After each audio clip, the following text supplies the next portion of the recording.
Hi friends, நம்ம இப்போ பார்க்க போகிற திரைப்பட விமர்சனம் பேர் வந்து பார்த்திங்கன்னா சைரன். இந்த ஆண்டு வெளியாண்ட படம். இந்த படத்தோட டைரக்டர் ஆண்டனி பாக்யராஜ்.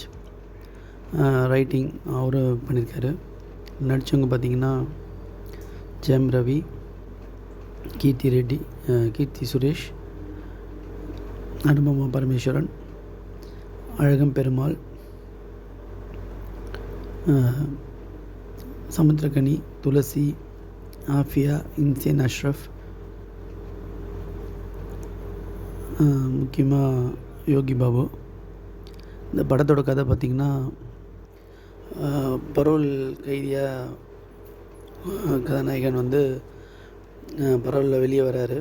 14 வருஷம் கழித்து ஒரு குற்றத்தை செஞ்சுட்டு, அந்த 14 வருஷம் கழித்து வந்தவுடனே சில கொலைகள்லாம் நடக்குது. அப்போ சஸ்பென்ஷன்லேருந்து வந்த போலீஸ் ஆஃபீஸர் வந்து அதை விசாரித்து எதனால் இது கொலை நடந்தது, இந்த கைதியாலியா, எதனால் இந்த ஆம்புலன்ஸ் டிரைவரு ஆலியா அப்படின்னு துப்புத்துலுக்கு தான் படத்தோட கதை. முதல்ல படத்தில் எடுத்தோடனே டைட்டில் அப்போ ஒரு பொண்ணு பேசும், அவங்க அப்பாவை பற்றி பேசும் பெருமையாக.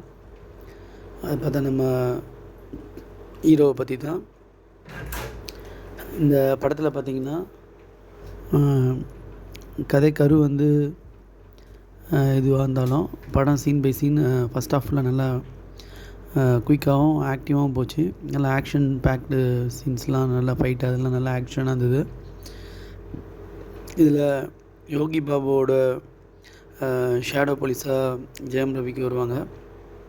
அவங்களுக்குள்ளே 2 பேருக்கு காமெடி வந்து நல்ல காமெடி. அந்த சாப்பிட்ற சீனாக இருக்கட்டும், வண்டியிலேருந்து ஒயின் ஷாப் பண்ணுறதுக்கு சீனு, எல்லாமே வந்து ஜெயம் ரவிக்கும் யோகி பாபுக்கும் காமெடி நல்லா ஒர்க் அவுட் ஆச்சு ஃபஸ்ட் ஹாஃப் ஃபுல்லாக. செகண்ட் ஹாஃப் ஃபுல்லாக ஃப்ளாஷ்பேக்கு, அவர் ஆம்புலன்ஸ் டிரைவரை அந்த காப்பாற்றுறது, சமுத்திரகனிக்கும் ஹீரோக்கும் டஃப்பாக வருது, ஹீரோயின் லவ் அப்படின்னு படம் நல்லா இதுவாக போச்சு.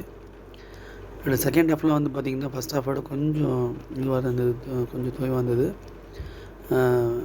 பாட்டு எதுவும் சொல்கிற மாதிரி இல்லை, மியூசிக்கில் எதுவும் சொல்கிற மாதிரி இல்லை. ரெக்கார்டிங் நல்லா இருந்துச்சு.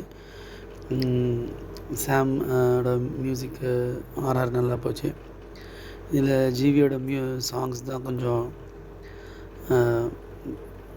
கேட்குற ஹிட்டாகிற சாங் மாதிரி இல்லை, அப்படி போச்சு. ஃபில் த பிளாங்க்ஸ் மாதிரி போச்சு.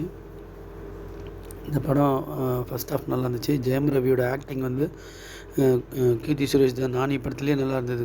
ஆக்டிங் நல்லா மெச்சூர்டாக இருந்தது. இந்த படத்தில் ஜெயம் ரவியும் நல்லா நடிச்சிருக்காரு. ஆக்டிங்லாம் எதுவும் ஜெயம் ரவியே குறை சொல்ல முடியாது. திரைக்கதை மட்டும் கொஞ்சம் செகண்ட் ஹாஃப் ஸ்லோவாக போகிற மாதிரி இருந்துச்சு. ஏன்னா எல்லாமே தெரிஞ்சிடுது, ஸோ இதுதான் நடக்க போகுதுன்னு அப்படின்னு தெரிஞ்சோடனே கொஞ்சம் ஸ்லோவான மாதிரி கடைசி ஒரு கடைசி ஃபுல்லாகவே செகண்ட் ஹாஃப் ஃபுல்லாகவே ஸ்லோ வர மாதிரி ஆயிடுச்சு. மற்றபடி இந்த படம் பார்க்கலாம். Bye friends.